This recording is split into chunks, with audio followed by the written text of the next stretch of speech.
Hello, everybody. Welcome back to another edition of Big Guy Fantasy Sports Fantasy Football Consistency Show. And here we are heading into week 13. We are a couple weeks away from playoff time. These next 2 weeks are crucial. So we're going to get you through it. We're going to help you find some people out there to get you through it, talk about the consistency of them, identify some of these folks might be on the waiver wire, but maybe worth picking up, trading for, whatever the case may be. As always, I'm Bob Lung from Big Guy Fantasy Sports. On my right, as always, Ron Rigney. And waivers be scary, brother. Talk about it. I don't want to. I don't want to talk about it. It's too scary, man. I was pouring through waivers in our Kings Classic League and our Snake League. We were talking about it off air. These next 2 weeks, you got to get those wins because we're all jammed up. Like 10 or 12 Everybody's teams. 6-6, man. Yeah, everybody's 500 or just a little above that. And man, and those, we talk about it every week. But with those three flex spots and you're dealing with sharks anyway that aren't going to let, we're taking fourth and fifth string running backs off of waivers and stashing them away. I mean, there's just nothing out there. And like I was telling you off air, I'm down to this week. I have to start both Kyron Williams and Royce Freeman. So I'm hoping that goes well for me. I'm not expecting a replay of last week, but you never know. But man, it's coming down to that time where those moves, the bye weeks are kind of dwindling a little bit. There's still a few, but boy, is it an important couple of weeks. So let's get after it. Let's go. Yeah, I hear you. Well, and the big news this past week has been Jonathan Taylor's thumb surgery. He's going to put him out 2 to 3 weeks. I was rolling with Jonathan Taylor, made a trade for him in Kings Classic about 6 weeks ago, was pulling me through, keep me alive. And on both teams, I had Zach Moss. And he helped me early in the year, but then Jonathan came back and was crushing it. And I every week kept thinking I should drop him. I really don't need him. Why is he here? Taylor's kicking ass. But I didn't. And thank goodness I didn't, because now I got him sitting at both teams and could be my playoff run, could be a title winner for me. And I'm actually kind of hoping Jonathan Taylor doesn't come back, honestly. Hey, Jonathan, take it easy. Why come back in week 16? What's the rush, man? You're not You're not going to make the playoffs. Yeah. Rest that thumb. You're going to need it for like offseason playing Madden or whatever. Come on. Mm-hmm. Rest the thumb. You don't need it. So stay out there, Jonathan. Just take it easy. Go to the Bahamas. Take some time off. So anyway, we're back as always talking about consistency, and as always, we're going to share some of the top most consistent players at each position, and then kind of highlight a player or two that we see kind of having an up and coming trend. Might want to trade for, maybe on the waiver wires. Maybe if you're a 10-team, 12-team league, but top of the list at 100%. Okay, it's only been 3 weeks, but let's give some love for Kyler Murray, shall we? We didn't even know this guy was going to come back and play because we figured the team was going to tank and they're going to be terrible, and they've been gritty this year. And so ever since Kyler's been back, he's 3 for 3 so far, so digging that. Jalen Hurts, 91%. Sam Howell still crushing it. That's his 5th in a row, even though they're getting their butts kicked on a weekly basis. Their defense is brutal. Hey, guess what? Sam Howell's got to throw the ball. So 83%, 82% Pat Mahomes, 75% is Josh Allen, and Justin Herbert at 73%. That's all that's over 70% outside of Kirk Cousins, who has been hurt and hasn't played for a few weeks. At the 64% level, I'll just throw them out there because there are some guys that are kind of been on a roll lately. CJ Stroud, Brock Purdy, and Jordan Love. Throw in Justin Fields at 63%. That's all that's over 60%. I mean, even guys who've been red hot, Dak Prescott, Tua, Goff, Lawrence, Wilson, Mayfield, Lamar Jackson still at 50%. He's 6 of 12. Just some crazy stuff going on out there, Ron. So thoughts on the top quarterbacks, and then who do you got this week that you'd like to talk about? Well, Sam Howell, you're talking about that defense, and we love those bad defenses on those teams as long as we don't have to start them in fantasy, because that means a lot more opportunity to throw and try to get caught up. Yeah, the guy that one of my leagues that I plucked off, it's only a 10-teamer, plucked him off waivers. Somebody dropped him. Dak Prescott got him right at the beginning of that hot streak. I think I talked about him last week, and he's still continuing to put up numbers. But yeah, you got some of the and Josh Dobbs kind of hit a little roadblock last week. We won't talk about that, but it's brutal. Like we talked about it last week. It's just not good. The quarterback play is just down. But the guy that I'm going to go with, I don't like to do a lot of this blind resume stuff, but if I told you a guy was sitting here and had a 20-4 touchdown to interception ratio at this point in the season, I think everybody would be a fan of that. But then I tell you who it is, and you put the brakes on a little bit, and it's our guy, Dangerous. Let's ride Broncos Nation, Russ Wilson. We haven't really talked about Russ Wilson for a long time, especially used positive words to say about Russ Wilson. Right. But I told you that off air. I never would have thought, because I don't own him anywhere. Right. Never would have thought that would have been the case, but we know that they've gotten it going the past couple of weeks. Looked a little better. I think they've won 5 straight, 6 straight. Yeah. Sean Payton, is he as good as we advertised? Kind of looks that way. He's making him turn the corner, and he's getting just enough out of Russell Wilson. Now, when you dive a little bit deeper, we see the clutch games, we see the touchdowns, and we see the only 4 interceptions. Those yardage totals, guys, most weeks are not where you want them to be. But has the Texans coming up this week, gotten a little better against the passes. It's gone along. They're kind of middle of the road right now. I think there's a nice opportunity there for him to maybe put up 250, a score or two. Like I said, he's really minimized the turnovers, and I think that's what's getting into those clutch games, because you're not getting those negative points. He has not thrown an interception since the middle of October against Kansas City, where he threw 2. And during this win streak, he has not ran the ball or not turned the ball over. And it's funny how that correlates. You don't turn the ball over, you win ball games, and that's what they've been able to do. But a guy like you said, maybe if you still have a trade deadline that's open, or maybe a guy in a shallow league that they could pluck, it's not a bad matchup. But just don't expect the world from our guy, Mr. Danger Russ Wilson. But it's a nice surprise to log on and see that he has this many clutch games in a row, and that he's got that 20-4 touchdown interception ratio, which I never would have thought would have been. Yeah, no, that would definitely have lost that bet for sure. Yeah. Like you said, he's just been struggling. But it was interesting. I saw a stat the other day, and it said something about how I think whoever the latest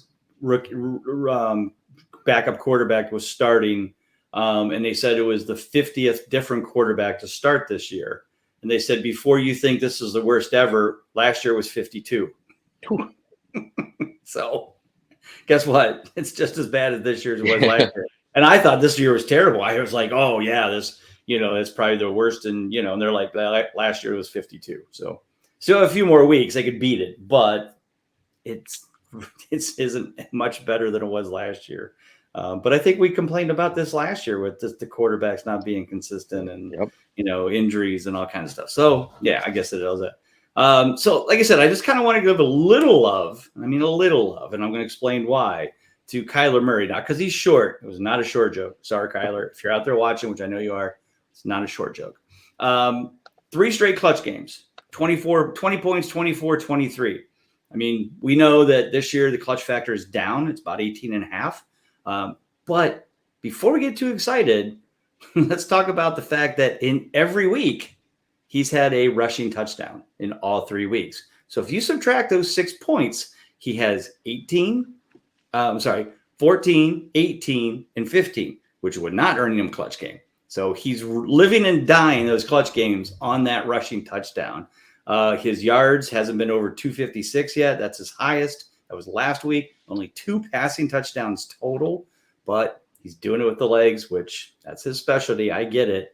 But if teams can keep him in check and keep him out of the end zone with his legs, you might not be earning the clutch games you need. But again, right now, quarterbacks are definitely hurting. So you probably have him. Somebody has him starting in somebody's league. I guarantee it, regardless of the league you're in. Even 10, well, maybe not 10 teams. Maybe 10 teams.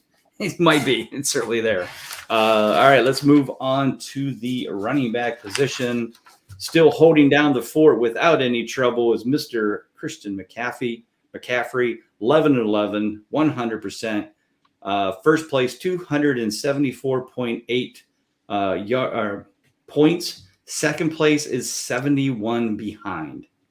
And that is still our man Raheem Mostert holding down the number 2 spot. Again, another one of those probably big surprises to those out there looking. The number 3 spot in total points is Travis Etienne. I know we went over this last week, but it just still blows my mind. Some of these guys are in the top 5 in total scoring for fantasy running backs, and none of them are anybody. So the 0 RB thing is working, folks. Long live 0 RB. 8 out of 8 is Alvin Kamara because of captain check down at quarterback. We love him. 88% is David Montgomery. Taylor, who got hurt, 86. Mostert, 82. Bijan Robinson, 82. again, you're welcome for the recognition of Arthur Smith shaving off his mustache. He's been red hot ever since. Just going to say that. This is quietly friendly reminder. Austin Eckler, 75%. Also at 75% is Darrell Henderson. Why not Darrell Henderson? That can't be right. Yeah, I guess so. 3 out of 4. Yeah, it is. Yeah, he was in there. He was in there for Kyron Williams. Got the ball quite a bit. That's right. Yeah, I guess he did. I don't know. I guess I forgot. Travis Etienne, Rashad White, DeAndre Swift, Breece Hall, Joe Mixon, Jerome Ford, Kyron Williams, all at 73%. And then the last one is 70, Kenneth Walker, who is hurt.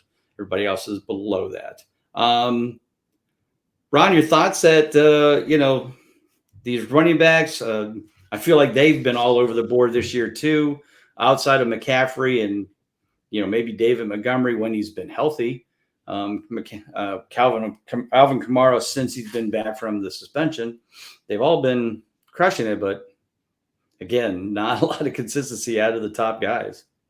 Yeah, it's fun to see too. Christian McCaffrey is so much fun to watch, and that whole Niners team is fun to watch. But it's cool to see him be healthy and play the whole season as well, especially if you own him, because that's always a huge, huge risk. That's why I do not have any Christian McCaffrey shares, and I've gotten rid of the ones that I do have. But when you get it right, man, it pays off, and he's head and shoulders above everybody else. I'm a David Montgomery owner as well. Unfortunately, I had David Montgomery and Kenneth Walker in the same lineup, so it's gotten a little sketchy, especially with Ken Walker out. But I'm going to toot my horn for my guy, Kyron Williams. Went absolutely bananas last week. So if you had him in, he probably carried you to a win.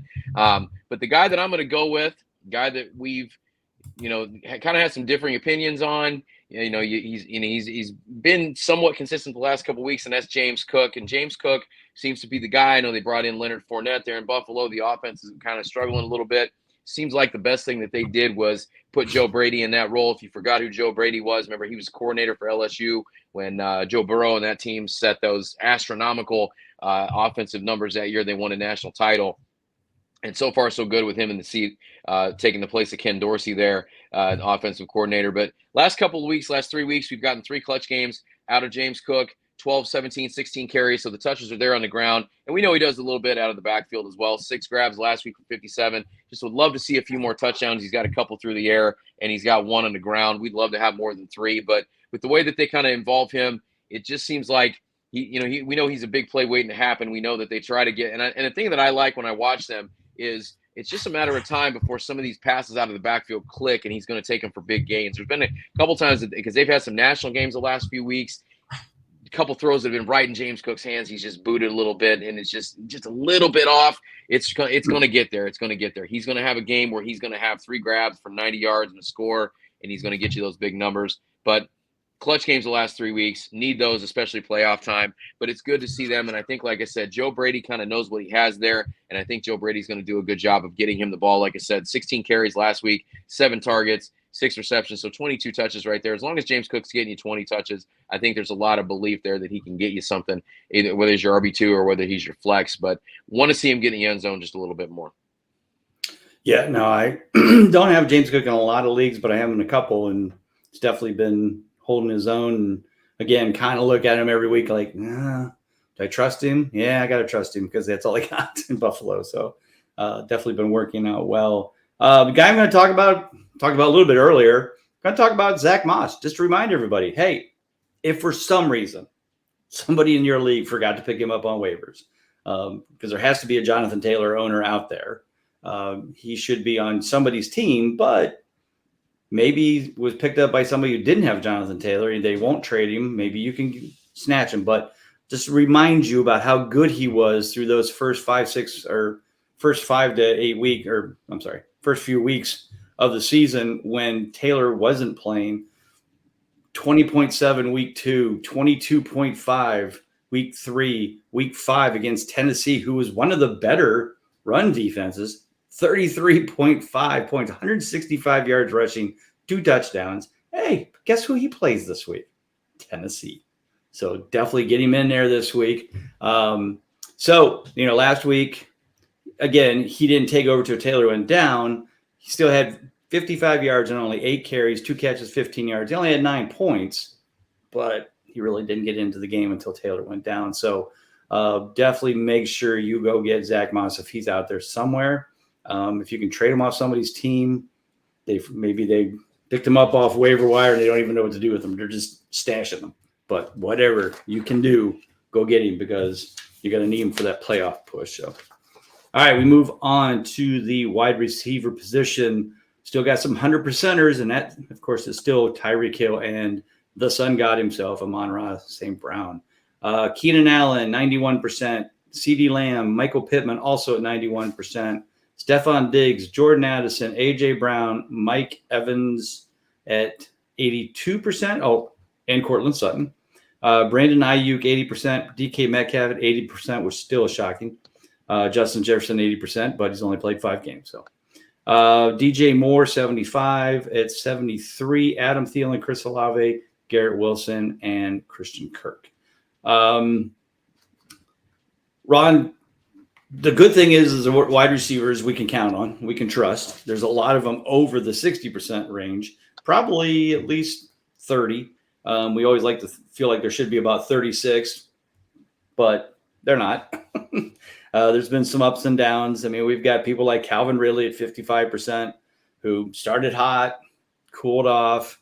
Zay Jones has been back. Now he's kind of kicking in again. Rashee Weiss is kicking up. Jaden Reed, Marquise Brown with Kyler Murray in there. So, some of these guys are starting to pick. Christian Watson starting to pick it up now a little bit finally. Your thoughts on kind of the overall receivers? Anybody still out there shocking you? And then who's your guy you want to talk about? Well, and we talked about this, I think, in the preseason. We talked about it a little bit last year, with changing up your draft strategy, just because when you compare all 4 of these positions, the most consistency is always from the wide receiver spot. We know it's a passing league. We know teams want to throw it. It didn't translate as much to the consistency of the quarterbacks as it has to the wide receivers. You're but right. I got to be a homer and say I love to see my guy Michael Pittman up there at 91%, finally looking like that wide receiver one that we thought he could be. Another guy, Brandon Ayuk, is having a monster year too. Love to see that as well. Love to see him, for the most part, pretty healthy. But here again, CeeDee Lamb is just lights out. See, if you got CeeDee Lamb, my goodness, you are so lucky. But a guy that I'm going to go with, another Kings Classic guy that I have that I'm really relying on heavily this week, and boy, he's got a tough matchup against those Niners, and that's Devontae Smith for Philly. And Devontae Smith, it looks like they finally kind of started to realize, hey, maybe we need to make some plays and try to really make it the focus to get the ball in his hands. But when you look at his overall body of work this season, the targets have been there most weeks. He's got a couple of weeks where he went double digits, 8 in each of the last 2 games, caught 7 of those for $106 and a score last week. Has been able to get in the end zone 5 times, so that's boosted you up a little bit. And then a couple of those totals, a couple of those clutch games that he's got has been a result of those tight ends, or not tight ends, but those touchdowns. But just finally kind of clicking to get him the ball. And he draws a lot of it, with A.J. Brown on the other side. Devontae Smith's pretty solid in his own right, and so he's not going to be a guy that you're not going to account for. But the dude is quick. He is so good. The only concern I have a little bit is that frame. Is it durable? Played all season, so haven't really had any injury woes with him yet. But when you look at the Niners, they're middle of the road. So I like what they've been doing with him offensively, and I think that could translate. Might get in the end zone. I don't think you're going to see 7 for $106, but who knows? We've seen a couple of weeks where the Niners have been able to get scored on. This Philly offense is no joke, and that's going to be one of the better games of the week. But Devontae Smith, clutch games out of the last 3 weeks, and just a guy that kind of, wide receiver too, guy that I got in a couple places. Love having him. Yeah, no, I mean, I was kind of all in on A.J. Brown, if you remember from the book and just all the drafts. So I really never got Devontae Smith. The only time I think I ever drafted him is if somebody beat me to A.J. Brown, which didn't happen very often. And so then I'd be like, all right, fine, I'll take Devontae Smith in the whatever it was, 2nd or 3rd round. And yeah, like you said, kind of slow in the middle of the season, but definitely been picking it back up. Is it because Dallas Goedert's hurt? Maybe. But I think that, teams are trying to shut down A.J. Brown because he was on fire for a long, long time.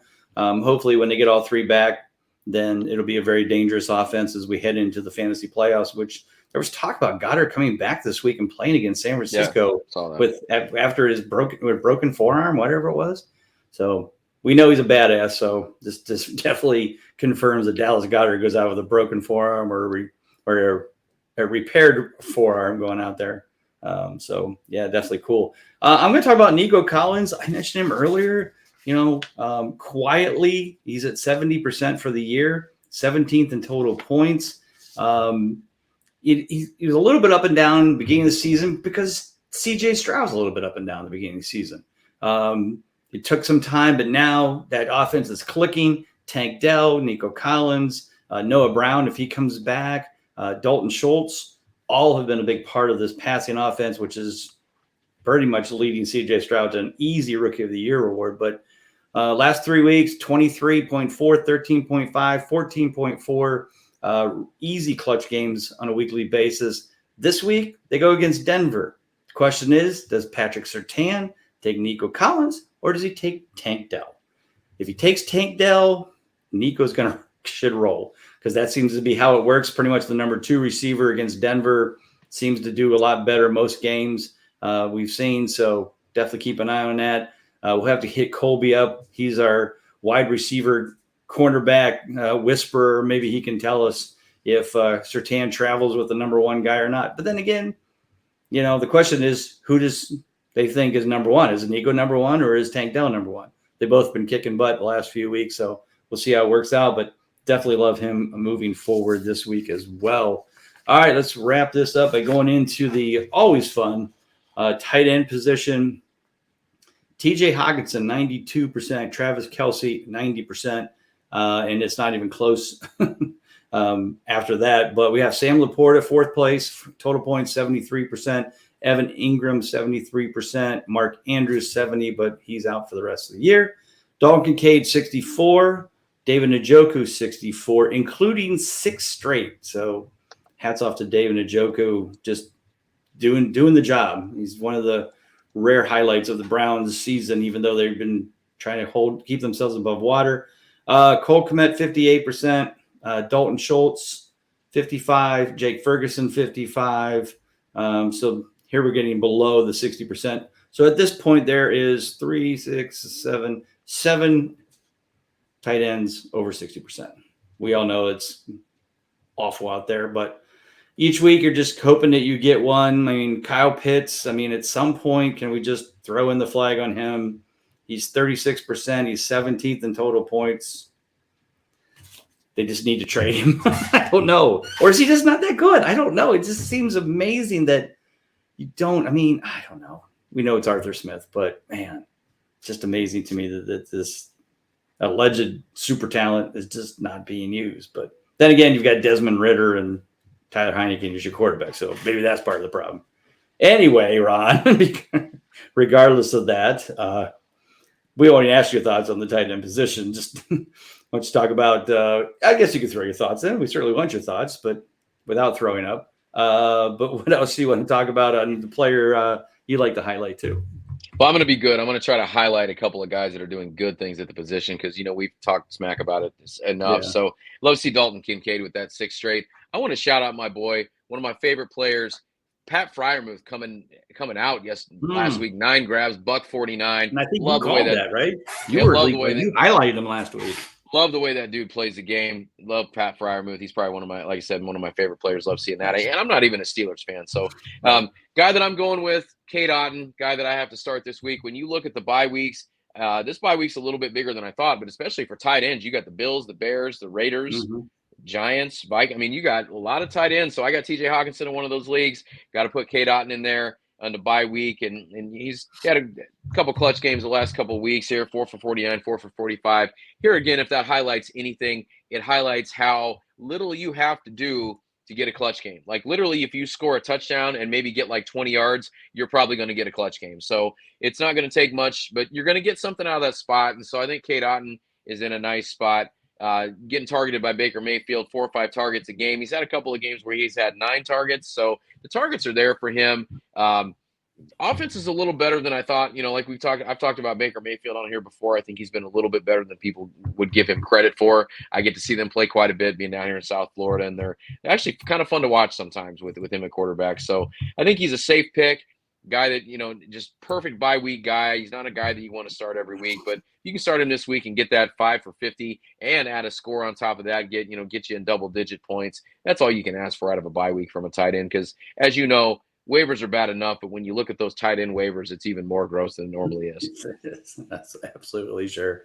And like you said, we've always talked about the Kings Classic, and people are just scraping up any tight end. Like if you can run forward and can catch a football, you're pretty much could be picked up in that league. But yeah, I mean, I've had Tyler Conklin in and out of my lineup all season. That's how bad it gets. Yeah.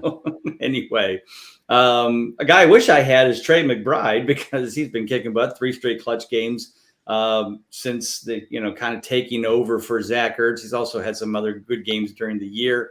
When you look at it, he's actually 4 out of his last 5. I mean, he had 10 catches for 95 yards 1 week, 8 catches for 131 2 weeks later. Last couple of weeks, 543, 760.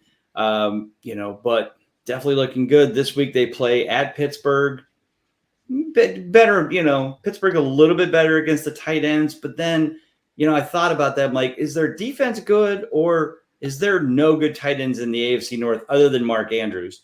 And I don't think Pittsburgh has played Baltimore twice yet. But, Njoku's not bad. Obviously, there's nothing in Cincinnati. But anyway, definitely Kyler Murray likes him, and that's all that matters. So I think he'll continue to keep targeting him this week. So Trey McBride is out there. Again, as Ron said, during this kind of brutal bye week for tight ends, TJ Hawkinson's out as well. Another one, I think. So like you said, a lot of good tight ends out this week. So get out there, grab Trey McBride for sure. All right, Ron, tell everybody where we can find you and all the great stuff you got going on at Big Guy Fantasy Sports, and then we'll take it out from there. Yeah, over Big Guy Fantasy Sports, we were this close from cashing last week. I know, but prop bets got back on the winning track. So I'm sure you'll talk about that here in a second. But yeah, come check out that stuff. All the great articles we have over there at BigGuyFantasySports.com. The start, sit 'em, the who's hot, who's not, and then your random football card of the week. I don't know if you can see this real well, but Willis McGahee, boys and girls, and a guy that's not a Hall of Famer. Going very old school. I went as I said I'm going to grab the first one I see in this box. I'm opening, and this was the guy here. Nice little game used jersey card there, Willis McGahee. And if you don't know about Willis McGahee, dude's not a Hall of Famer, but had a nice little career, especially with all the knee injuries he dealt with. But most importantly, he was on those lights out early 2000s for Miami Hurricanes teams. Mm-hmm. And at one time, that running back tree, that running back room, the depth chart was Clinton Portis, Frank Gore, Willis McGahee. Just almost unfair, but he was a part of that team as well. So I thought he'd give our guy Willis McGahee a little bit of love here with the memorabilia card. Sure. Love that one. Yeah. All right. As always, you can find me at Big Guy Fantasy Sports on Twitter at Bob_Lung. Yep. Prop bets got back. Now, I'm going to have to give a little more love to Colby than me, though, because we both put in 4 this week. I actually put in 5 because I did a kind of a double with the 2 running backs, which actually both of them hit. So Colby went 4-0. So as you can see, I went 2-3. So we went 6-3 as a total. But yeah, I hit the 2 running backs. I hit one other one. But yeah, I picked. So here's my logic, Rod. 2 wide receivers, good wide receivers, Chris Olave and brain dead. Hold on. Oh, Devontae Adams, right? Good receivers, very good receivers. But Devontae Adams is going against L'Jarius Sneed for the Kansas City Chiefs, shutdown corner. Yeah. And Olave was going against AJ Terrell for Atlanta.